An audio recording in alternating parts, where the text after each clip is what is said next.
Hello, everybody out there. We are coming at you live from various places, and we are going to have a speaker for you today. And we're very excited. We have a brand new exhibit up. It is Discover Steampunk, a fantastical hands-on adventure. And we hope you'll come out and see it. It's here until June 5th. And so you got lots of time. It is very cool. Come dressed up even. We'd love to see the costumes. And here to help us is Marjean, and Mary Lyle is going to introduce her, but she's going to enlighten us on one of the sections, Mary Shelley. So we are very excited to have you, Marjean. Mary, go ahead and introduce. Thank you, Erin, and welcome. Dr. Marjean Purinton. Am I saying your last name right? Purinton, yeah. Purinton has been gracious enough to join us tonight. And let me give you a little bit of her background. She is a professor of English and an associate professor of women's studies and gender studies at Texas Tech University. And she's been there for about 26 years. And so she's held all kinds of positions at Texas Tech. And her specialty is British Romanticism. And that's what Mary Shelley fits into. And she's published extensively about romantic drama, about literature, and most especially about Mary Shelley and Frankenstein. And so when I called her, I was delighted that she was willing to join us tonight and give us more information about this remarkable woman, Mary Shelley, and of course, her most famous novel, Frankenstein, or the new Prometheus, right? Mm-hmm. Okay, I'll hand it over to you, Marjean. Okay, thank you. And Marjean, if you would share your screen with the slideshow again, down on the bottom. Okay. Here? Do I go here? Yes. There we go. There it is. Okay. Good evening. I want to thank Mary Lyle, Director of Education, Aaron Anderson, Executive Director, and the patrons and friends of the Western Heritage Museum for this invitation to visit with you this evening about Mary Shelley and her remarkable novel, Frankenstein, and what role it might play in your discoveries of steampunk, the exhibit you have recently opened. Thank you also for letting me share this talk with you via Zoom. Seems to be our own way of circumventing the pandemic. Mary Shelley was the daughter of famous parents. Her father, William Godwin, was a philosopher and radical visionary, the author of Inquiry Concerning Political Justice, 1793. Her mother, Mary Wollstonecraft, was a feminist and political activist, the author of A Vindication of the Rights of Woman, 1792. While both Godwin and Wollstonecraft believed that the institution of marriage was oppressive, what Wollstonecraft called legalized prostitution, they married so to make the birth of their daughter legitimate legally. 10 days following infant Mary's birth on August 30th, 1797, her mother died from postpartum complications.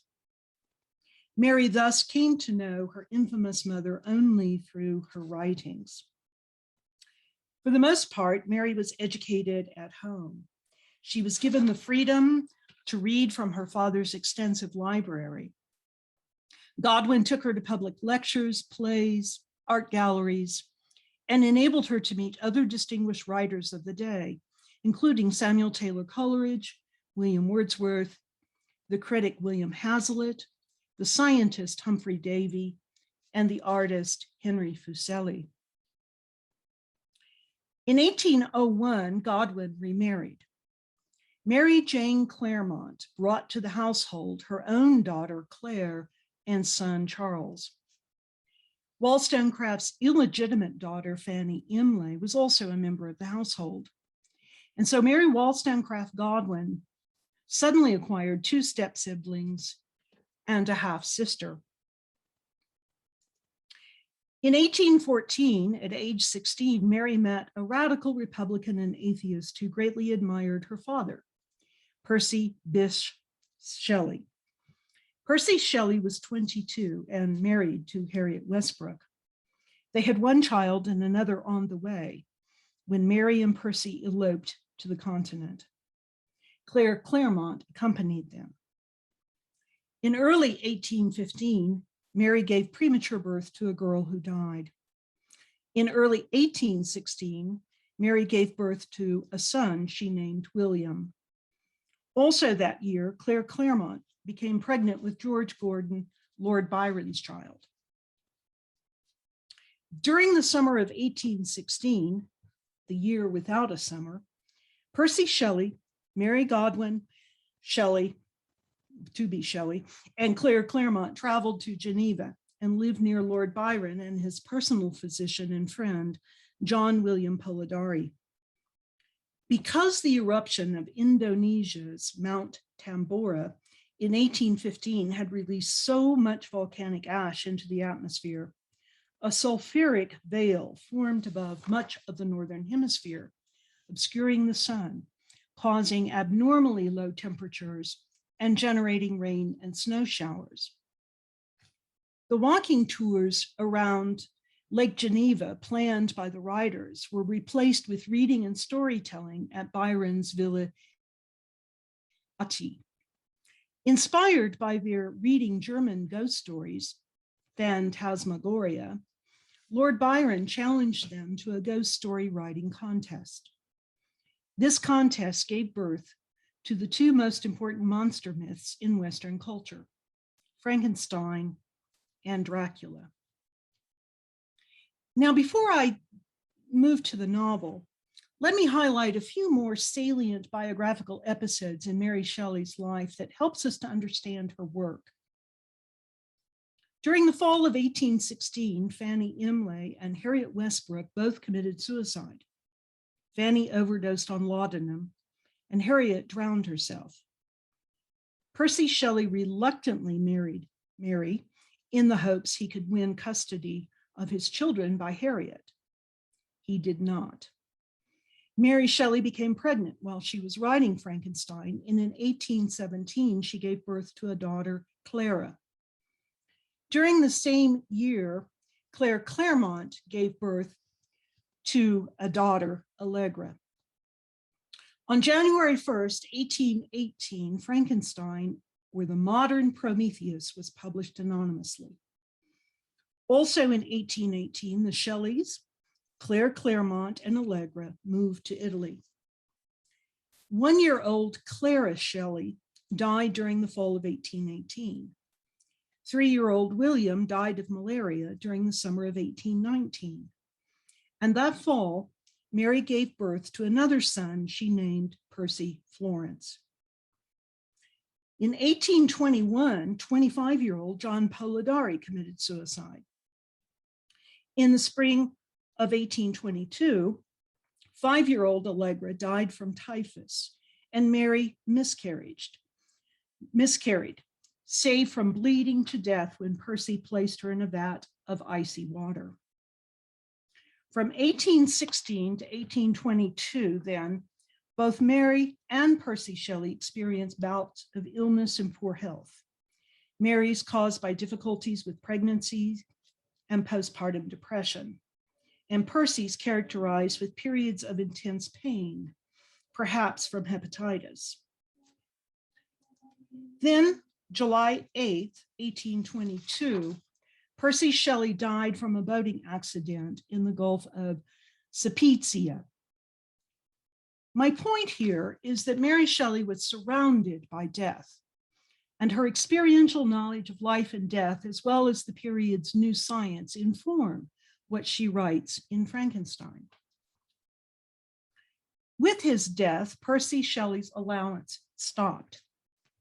He had no will, and so his son by Harriet Westbrook was deemed heir. Mary's financial situation was difficult. She had to make a living, and so she turned to writing. She supported herself and her son until 1844, when her father-in-law, Sir Timothy Shelley, died, and she inherited from his estate.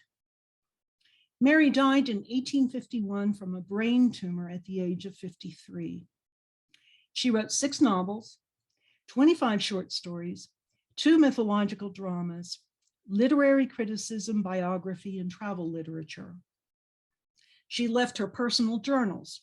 She also edited her husband's poetical works and essays.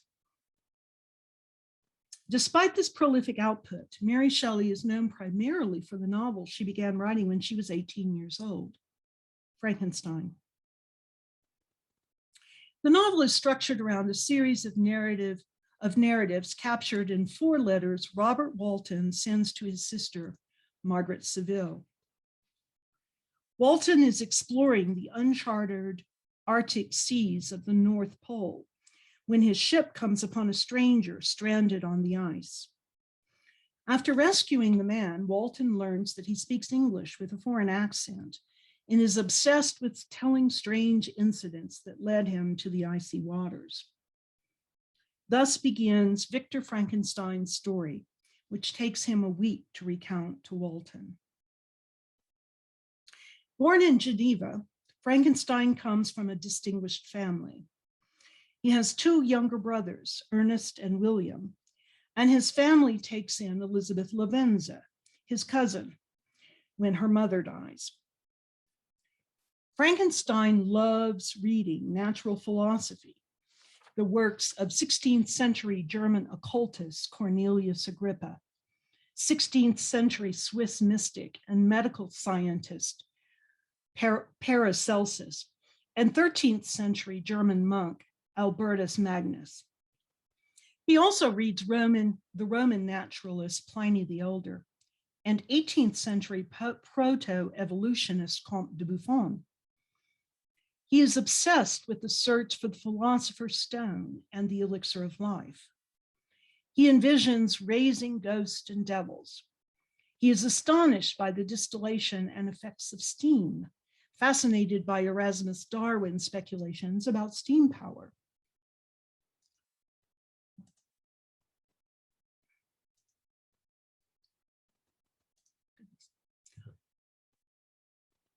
Observing firsthand the effects of a lightning storm, Frankenstein becomes fascinated with electricity.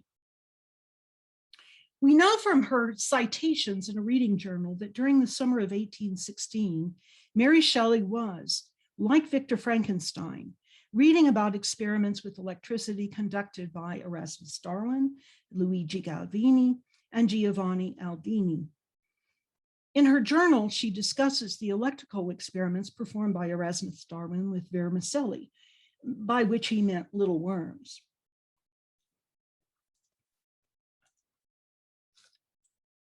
While Galvani's experiments in animating life involved frogs to demonstrate what he termed animal electricity, Aldini experimented on human corpses.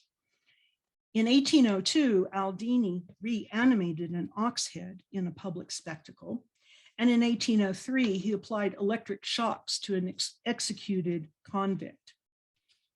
Andrew Ure of the University of Glasgow reanimated an executed criminal with a galvanic battery. Galvani also demonstrated the electric principle at public shows staged throughout Europe. Mary Shelley would have known of the 1799 invention of the electric battery by Alessandro Volta. While she was writing Frankenstein, Mary Shelley was reading Humphrey Davy's lectures on chemistry.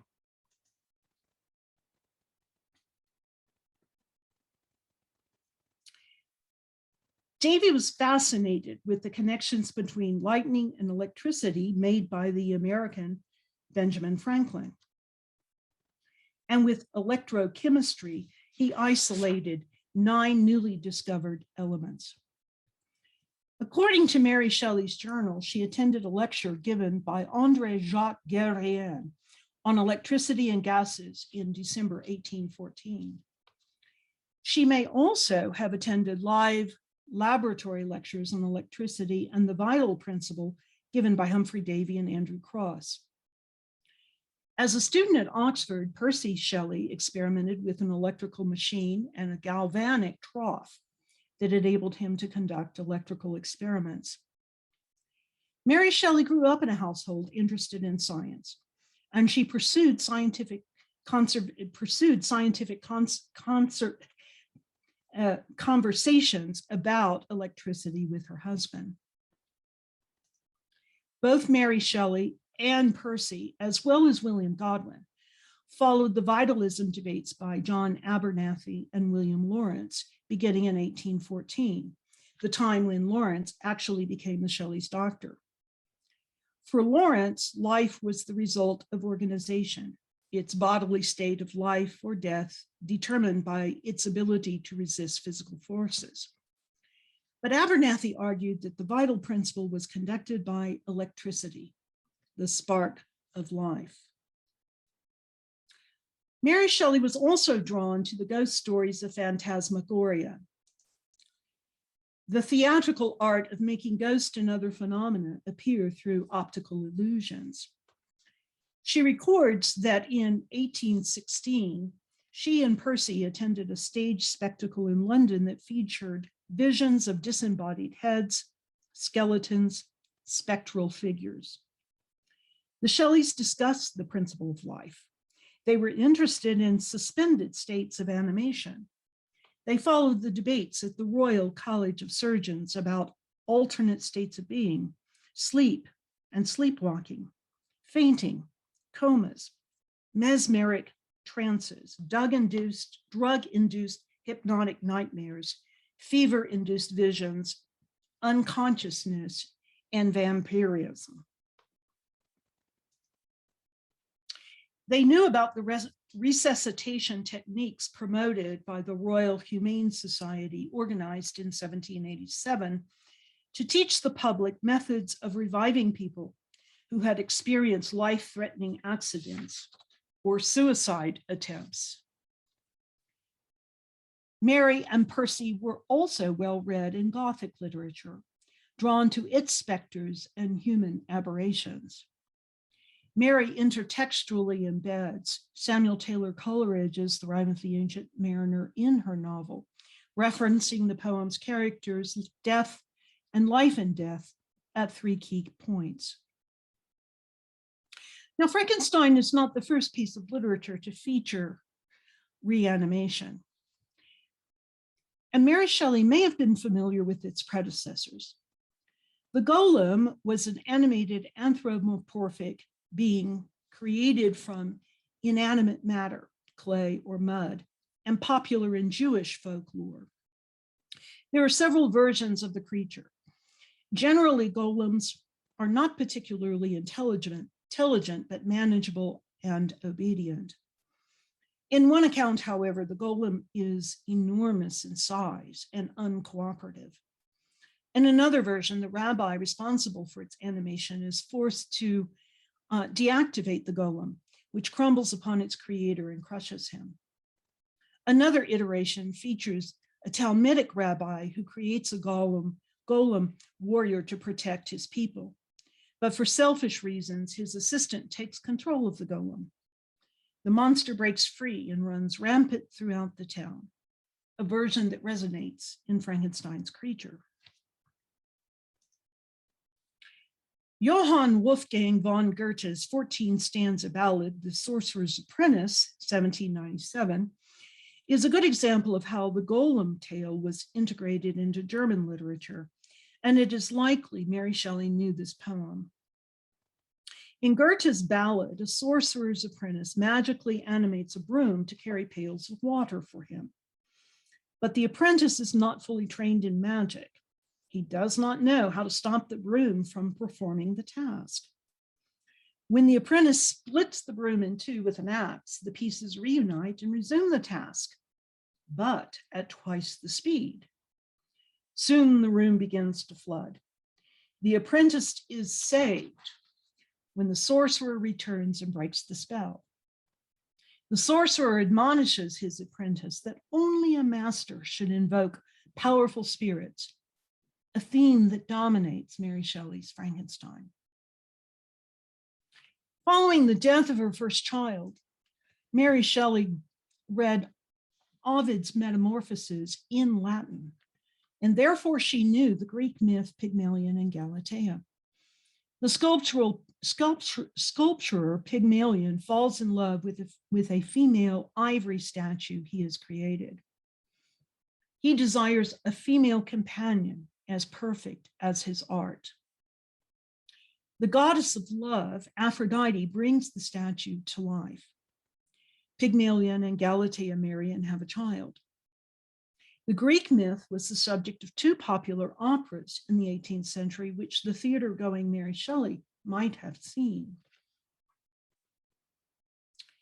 The literary portrayals of reanimation, along with the period's interest in vitalism and medicine, may inform the myth-making that Mary Shelley's novel projects. Frankenstein is undoubtedly attracted to the sorcery and magic of the medieval writings, as well as the new discoveries in late 18th century science. Furthermore, Mary Shelley is writing amid the Industrial Revolution, a time when the distinction was increasingly blurred between humans and machines. Reanimation and resuscitation took on new meanings in the context of labor-saving devices and human-like machinery. We see this interest manifested in entertainment as well as in industry.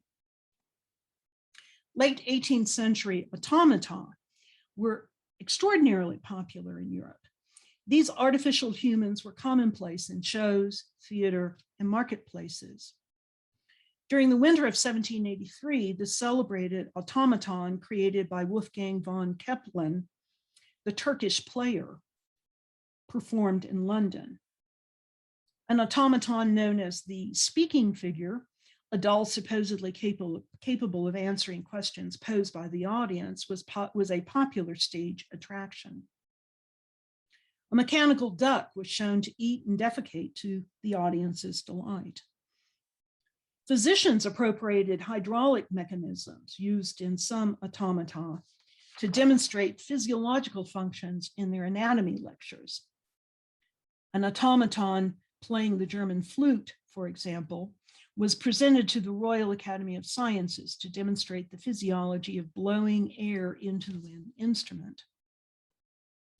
Mechanical beings are featured in the German stories by E.T.A. Hoffmann, The Automaton, 1814, The Sandman, 1816, and even The Nutcracker, 1816.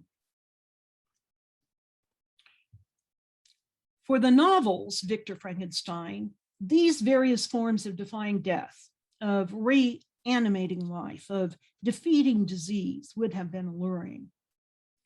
Early in the novel, Frankenstein is deeply moved by the death of his mother from scarlet fever, which he had contracted from Elizabeth Lavenza, who had become infected but survived. On her deathbed, his mother secures Frankenstein's promise to marry Elizabeth when they come of age. Frankenstein agrees, but his promise is postponed when he becomes consumed with death and the principle of life. At age 17, Frankenstein leaves Geneva for the highly respected medical school at the University of Ingolstadt. The lectures by Monsieur Waldman, a professor of chemistry, inspire him to conduct his own experiments in physiology and anatomy. He becomes obsessed with the corruption of the human body, with natural decay, and he spends his days and nights in charnel houses to conduct his observations. He determines to discover the cause of generating life, and he seeks to become capable of bestowing animation upon lifeless matter. He constructs a workshop at the top of a house. Thus, he begins his creation of a creature with bones from charnel houses, materials, human and animal, from dissecting rooms and slaughterhouses. After 2 years of work, Frankenstein brings the creature to life. He says, "It was on a dreary night of November that I beheld the accomplishment of my toils. By the glimmer of the half-extinguished light, I saw the dull yellow eye of the creature open. It breathed hard, and a convulsive motion agitated its limbs." Repulsed by what he has generated, Frankenstein spurs the creature and leaves his workshop. The fleeing Frankenstein encounters his childhood friend, Henry Clavell, into whose arms he falls in a nervous fever lasting several months. During this time, Frankenstein's creature has taken revenge on his abandonment. First, he murders William, Frankenstein's youngest brother, and frames the family servant, Justine Moritz. Frankenstein can save Justine from being convicted, but he remains silent at her trial and she is executed.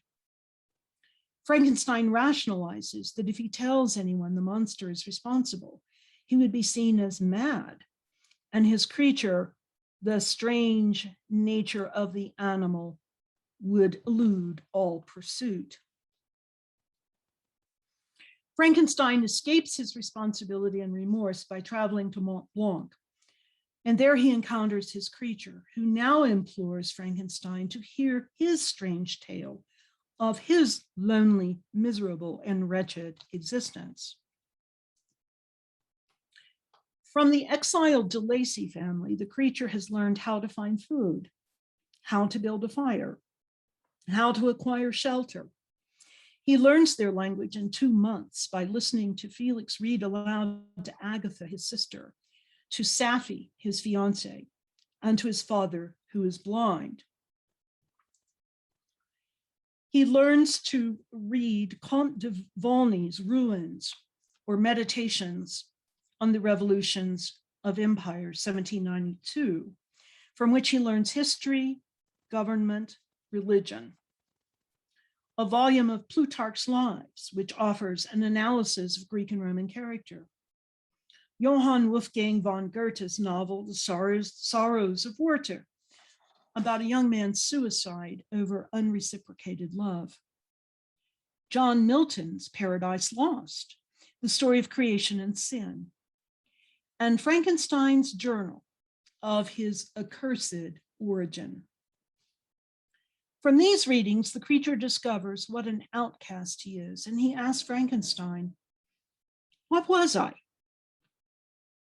He had never seen another being resembling him or anyone who befriended him.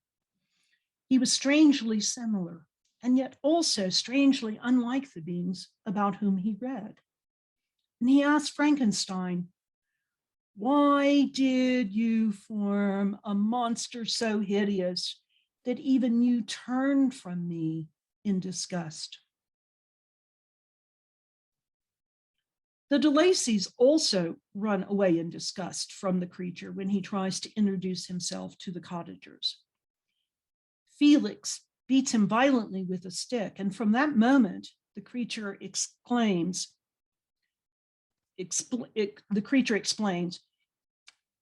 he declares an everlasting war on the species and those who created him. He sets fire to the de Lacy's cottage and heads towards Geneva when he encounters William Frankenstein and kills him.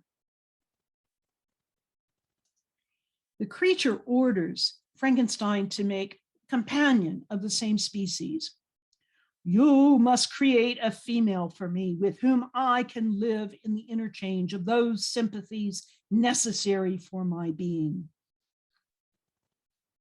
He promises that he and his mate will go to the vast wilds of South America to dwell in savage places and never to be seen again.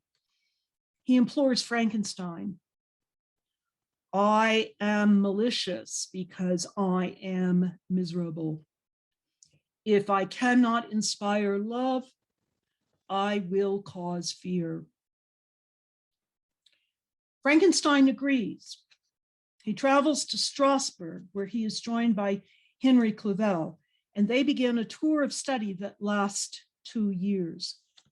They visit the Rhine River and Castle Frankenstein. In London, they consult distinguished natural philosophers. Frankenstein begins to collect materials, packs his instruments, and visits Edinburgh. He parts ways with Clavell and heads to an obscure nook in the northern highlands of Scotland, the remotest of the Orkney Islands, to work in isolation. After he begins his project, Frankenstein has second thoughts, and he considers several reasons why he must abort the half-finished creature. She might become more malignant than her mate. She might refuse to comply with the compact. They might hate each other. She might leave him. Their children might become a race of devils who could threaten the human species. Future generations might curse him. Watching Frankenstein destroy his work, the creature warns him, "I shall be with you on your wedding night." Frankenstein travels to Ireland, where a magistrate informs him that Henry Clavell has been murdered.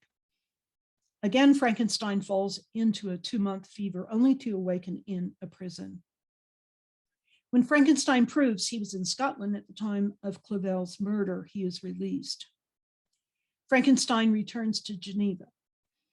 He tells Elizabeth Lavenza that he has a dreadful secret that he cannot reveal until the day after their marriage.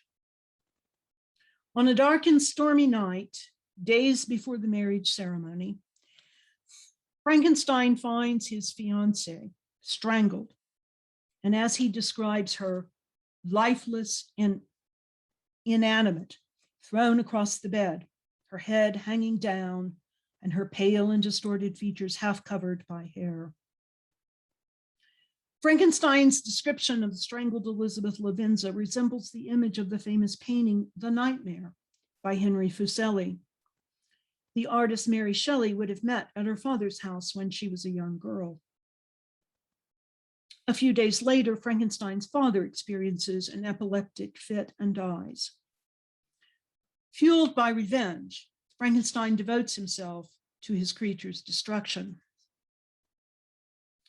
Frankenstein is within reach of the creature when he falls adrift on a scattered piece of ice, which is where he encounters Robert Walton's ship.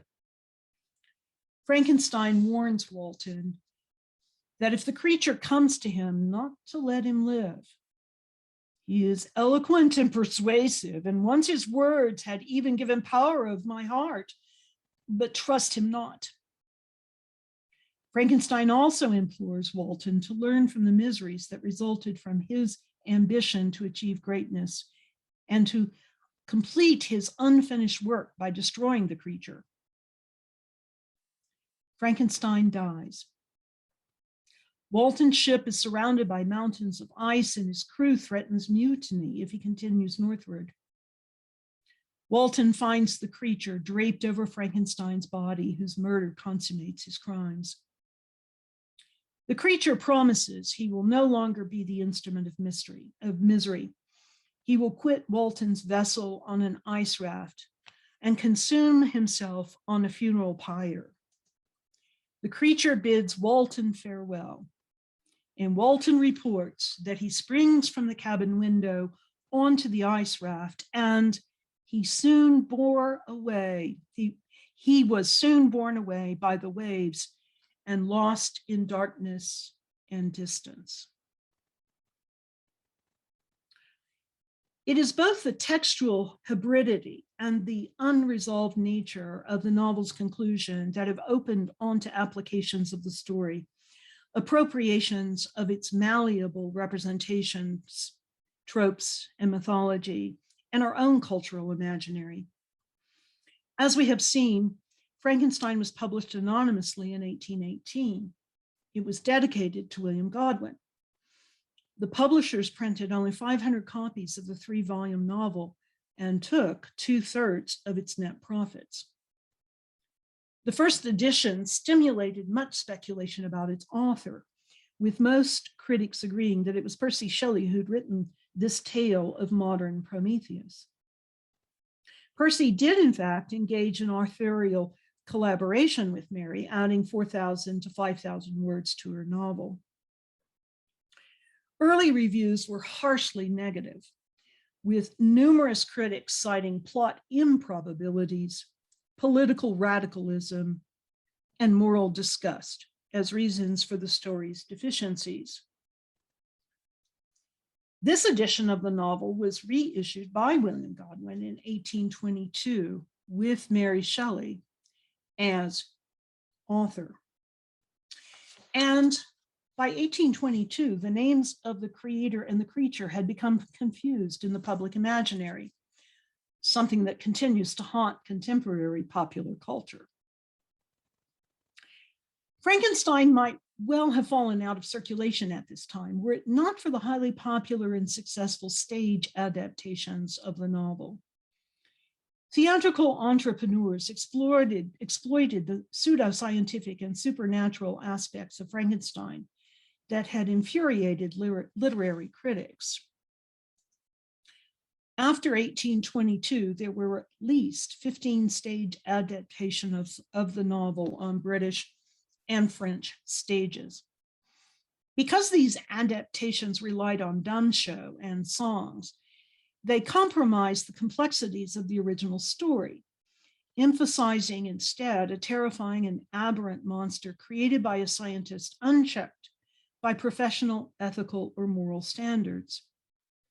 The creature of the stage adaptations is variously referred to as monster, demon, hobgoblin, and fiend. Stage adaptations of the novel introduced the bungling lab assistant for comic improvement. These dramas nonetheless capitalized on the novel's introduction of experiments and discourses of science, of medical discoveries, of teratology discussions, that is the discussion of monsters, and of mechanical wonders. They were the aspects of the novel with which theater-going audiences were fascinated. These spectacular plays sustained public fascination with Frankenstein, helping to guarantee that from 1822 to the present day, the novel has never been out of publication. When Richard Brinsley Peake's adaptation, Presumption or the Fate of Frankenstein, was staged at the English Opera House, known as the Lyceum, in 1823, Mary Shelley and her father, William Godwin, went to see it. Mary records in her journal her general pleasure with seeing the play, saying, "Oh, I was much amused, and it appeared to excite a breathless eagerness in the audience. Lo and behold, I found myself famous."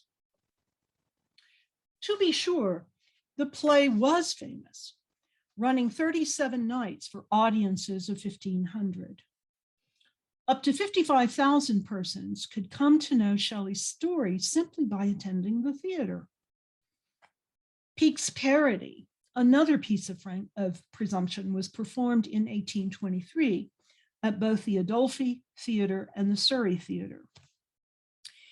In both adaptations, the creature is robbed of speech, performed by pantomime and inarticulate grunts. Thomas Potter Cook, a famous comedic actor, played the creature in a gray-blue leotard topped by a Roman toga. He grease-painted his skin blue and flaunted long, unkempt black hair. He was almost 6 foot, appearing even taller in the shadows of the stage lighting. This creature relied on appearance and size to attract theatergoers. Peake's plays also introduced Fritz, the Swiss lab assistant who facilitated the popular pyrotechniques that dazzled audiences. Fritz was played by Robert Keeley, who was just over 5 foot tall. Both of the stage portrayals of the creature and Fritz replicate the kinds of subjects displayed at freak shows that were popular in the early 19th century.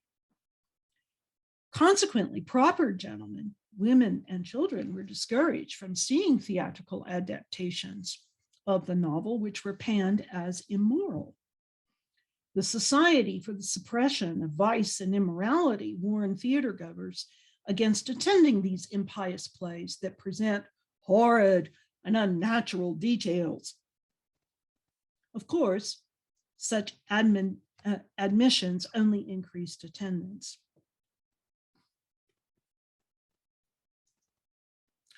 Frankenstein, or the Modern Promise to Pay, was performed at the Adelphi Theater in 1823, and then again at the Olympic Pavilion Theater in 1824. Frankenstein emphasizes the engineering wonders wrought by the Industrial Revolution. The final scene features the Margate Steam, a steamship docked on a nearby river. The pyrotechnics astounded audiences when the ship's steam boiler blows up, pointing to the potential harm engines could generate. Henry M. Milner's adaptations, Frankenstein or The Demon of Switzerland, 1823, and Frankenstein or The Man and the Monster, 1826, were performed at the Kohlberg Theater, which had a seating capacity of 3,800. The Man and the Monster stages the mysterious creation scene with smoke and fire, with the top of the laboratory blowing off. Like many of the plays, John Atkinson Kerr's The Monster and the Magician, or The Fate of Frankenstein, delays the appearance of the creature so to pique audience curiosity and anticipation. Kerr's adaptation also relies on audience recognition of the notorious body snatching activities conducted by resurrectionists that supplied anatomists and medical schools with cadavers for dissections. Later 19th century melodramatic adaptations included Richard and Barnabas Bro's 1849 The Model Man and Richard Henry's 1887 Frankenstein or The Vampire's Victim. In 1927, playwright Peggy Webling wrote an adaptation entitled Frankenstein that appeared on the London stage in 1930 and ran for 72 performances. In her play, both the creator and the creature were identified as Frankenstein. American playwright John L. Balderston wrote an adaptation of Peggy Webling's play. And although his play was never produced, Universal Pictures bought the film rights. The Webling-Balderston adaptation of Shelley's novel inspired James Whale's 1931 film, Frankenstein. It is the stage versions of Mary Shelley's novel that had the greatest influence on the film adaptations of Frankenstein. The first film version of the novel was Thomas Edison's silent 1910 Frankenstein. The creature of Edison's film resembles the creature played by Thomas Potter Cook in the stage adaptations of Richard Brinsley Peake. Most people know the story via James Whale's movies, Frankenstein, 1931, and The Bride of Frankenstein, 1935. Boris Karloff's iconic face and tall figure are associated with the name Frankenstein. The 1950s Hammer horror series continued the cinematic adaptation of Mary Shelley's novels, famously with the 1957 The Curse of Frankenstein. The 7 films in the series concluded in 1974 with Frankenstein and the Monster from Hell. In 1974, Mel Brooks satirized both the novel and the movie adaptations with his Young Frankenstein. The story was made camp with Jim Sharman's 1975 Rocky Horror Picture Show. Kenneth Branagh attempted to make the movie more novel-based with his 1994 Mary Shelley's Frankenstein.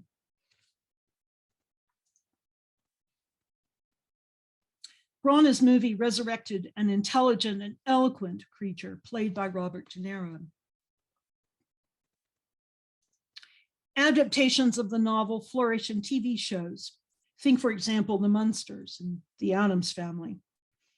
Operatic adaptations, Broadway musicals, cartoons, comic books, and children's literature and toys.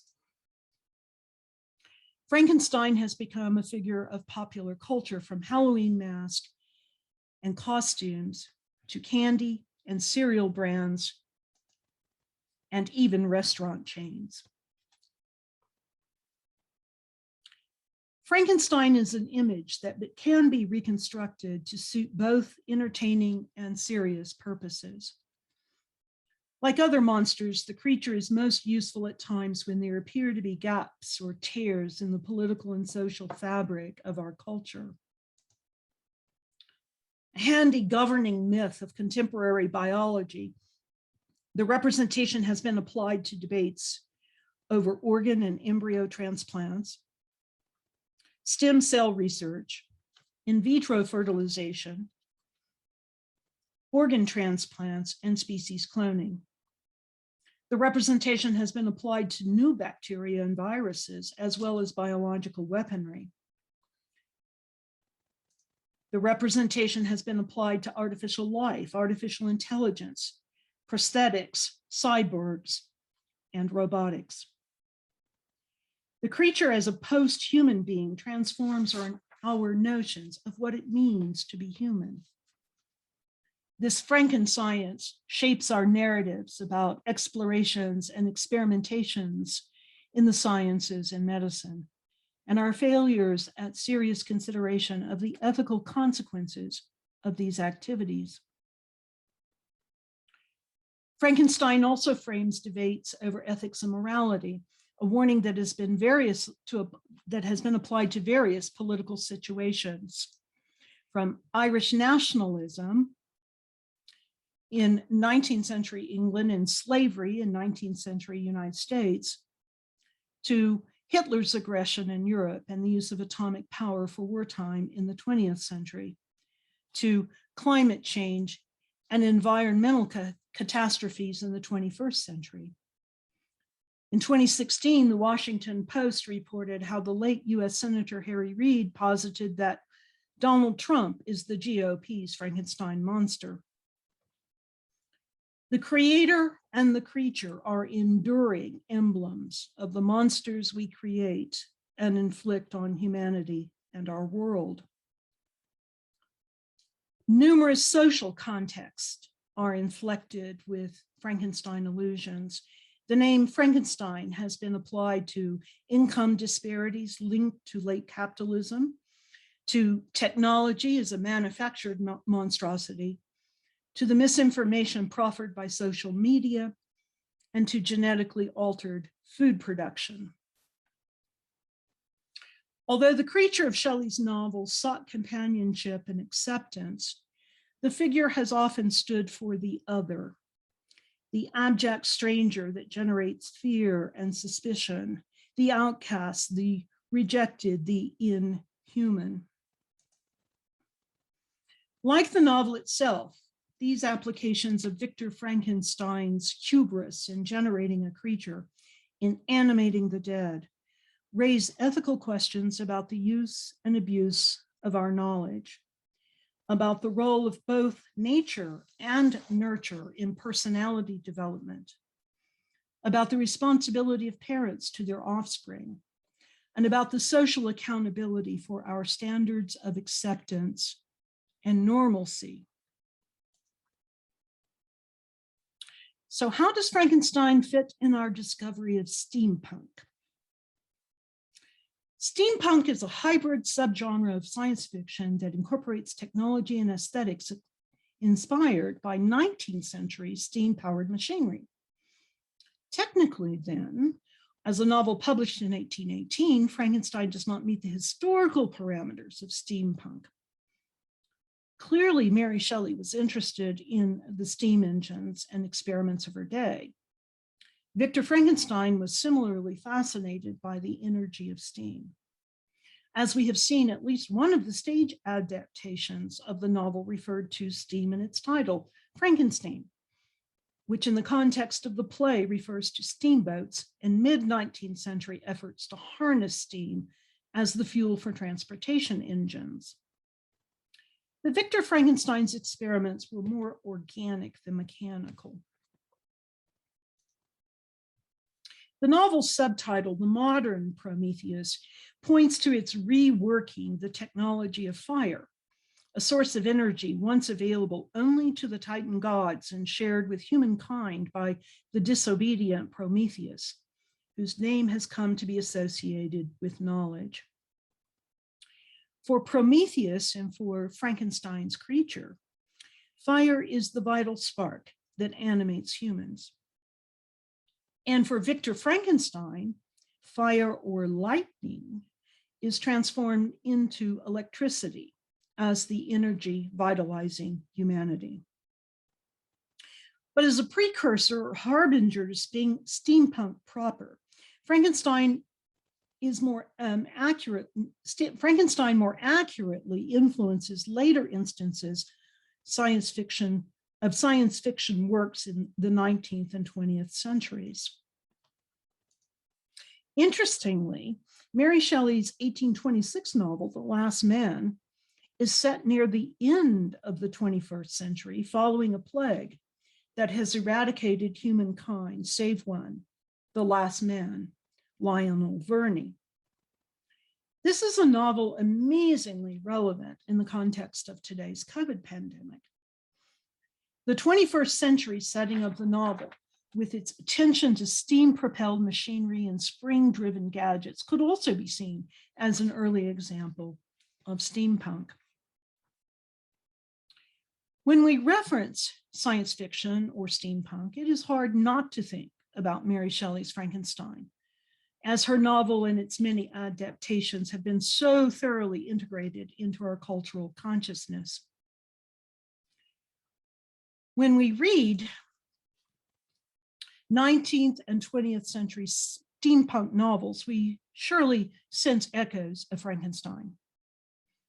Steampunk may, in fact, be another adaptation, another form of what Mary Shelley refers to in her 1831 preface to the novel's second edition as her hideous progeny, a cultural phenomenon generated by a young woman's vision in 1818. It's been a pleasure to share something about Mary Shelley and her novel Frankenstein with you this evening. I'm happy to respond to questions and comments.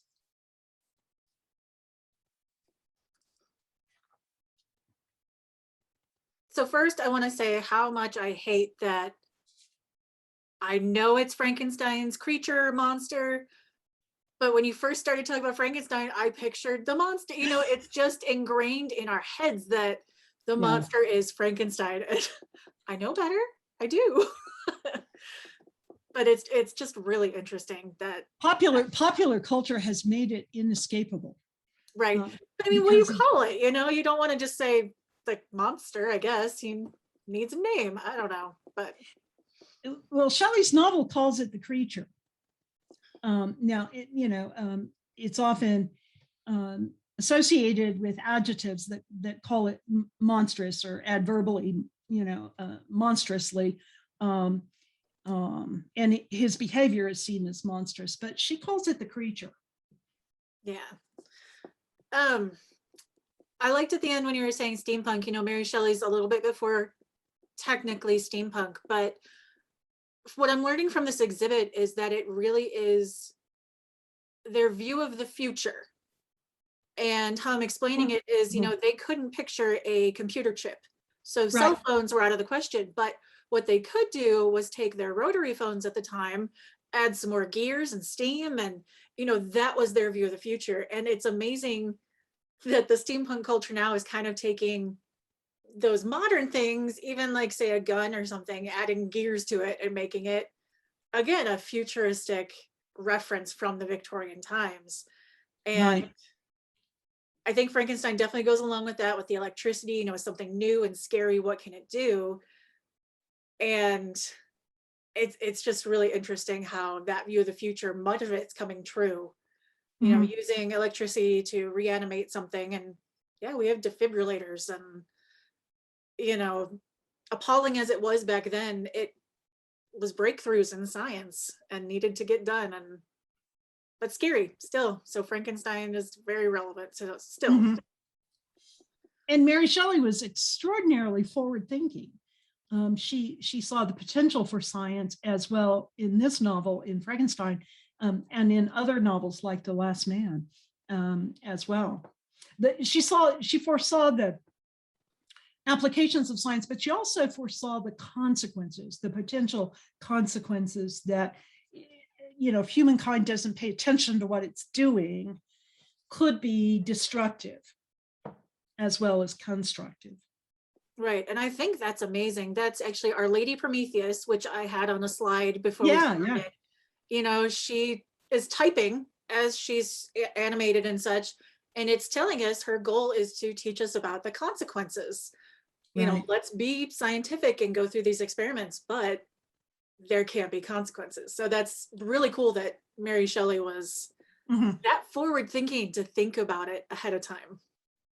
Absolutely.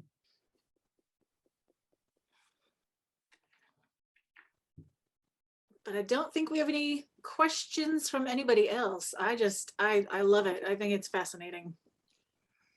Yeah, I want to thank you again, Marjean. Yes. We don't have any questions because you explained everything so well. And you made that connection.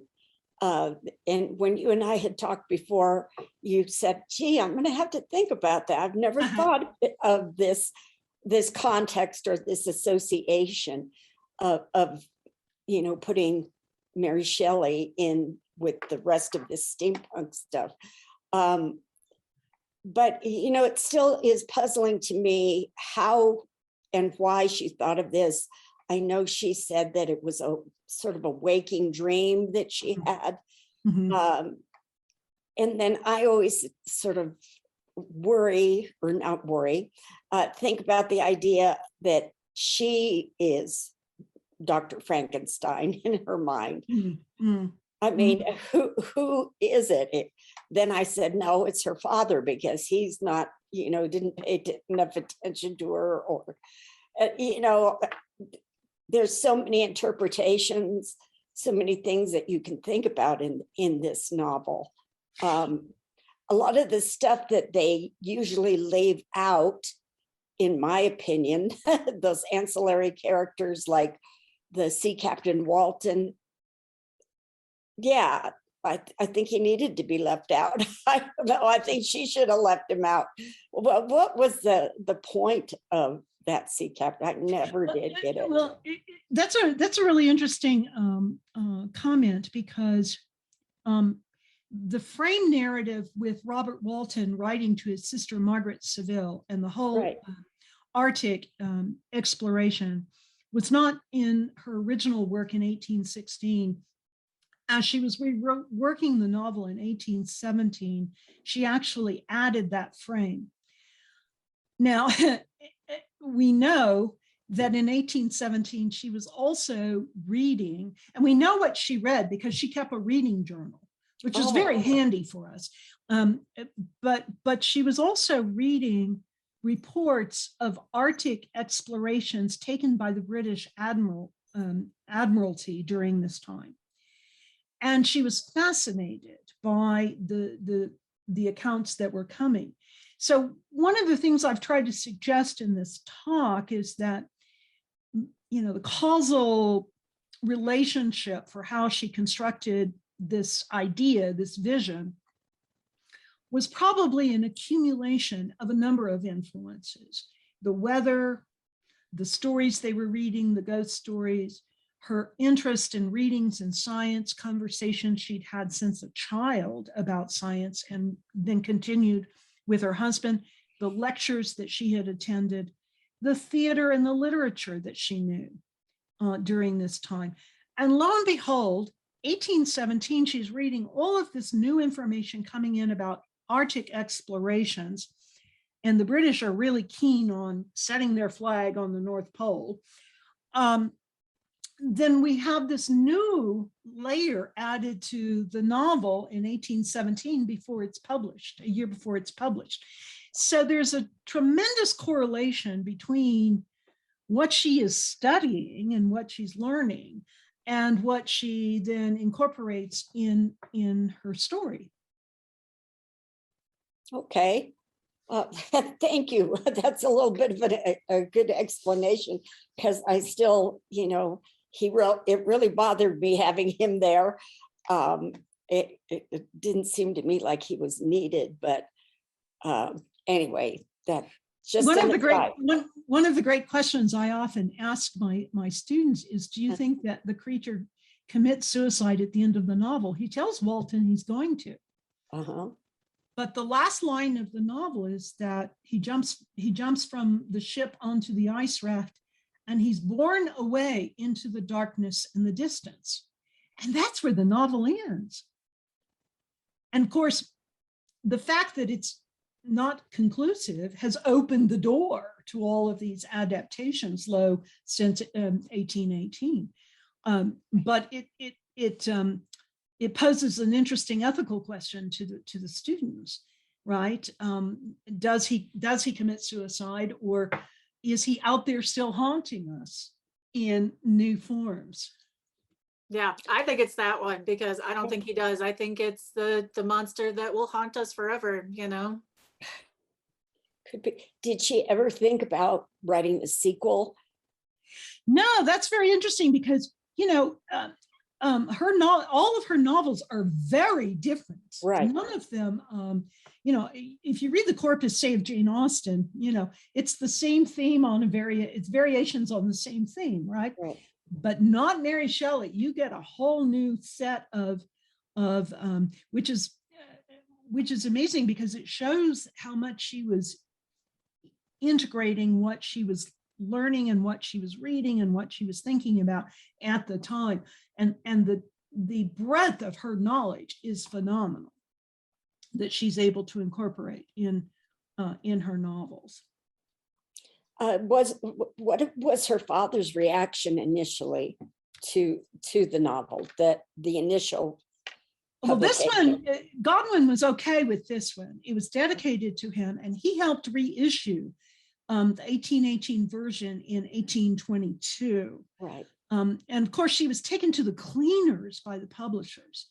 The family never got what they deserved in terms of compensation for the novel.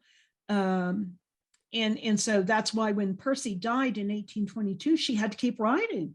It was an economic necessity for her. It's what probably gave rise to the many short stories, because she could make money pretty quickly if she published them in journals like The Keepsake, which is basically a female audience.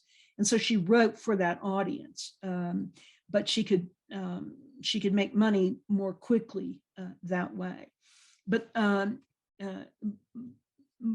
for female writers during that time, it was very difficult for them to negotiate a good deal with publishers. Okay. Godwin objected to some of her later work, like her novella Matilda, for example. In fact, he held the manuscript, and it wasn't published until 1957. But this novel wasn't problematic for him. I was just wondering, you and I had talked earlier before this program started about her only surviving child, Percy, and he did not become a novelist, but I didn't ask you what became of him. I can't tell you right off the top of my head. That's how famous he became. Okay. All right. Well, I'll just have to do some research. Yeah, that would be interesting. Yeah. It'd be interesting to pursue. Yeah. Well, I really thank you again for this. Kim, anybody on Facebook? Nope. Okay. Well, we will record this and we will bring it to you on YouTube, right, Erin, and Facebook? Well, they can get to it from Facebook, yeah. Okay, great. And any other closing remarks?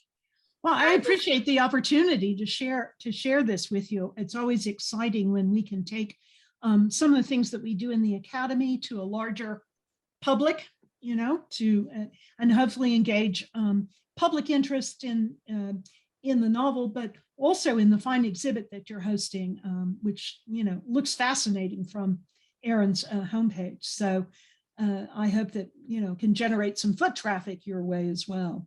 I hope so too. And you have an open invitation to come and see the exhibit. Thank you, Mary.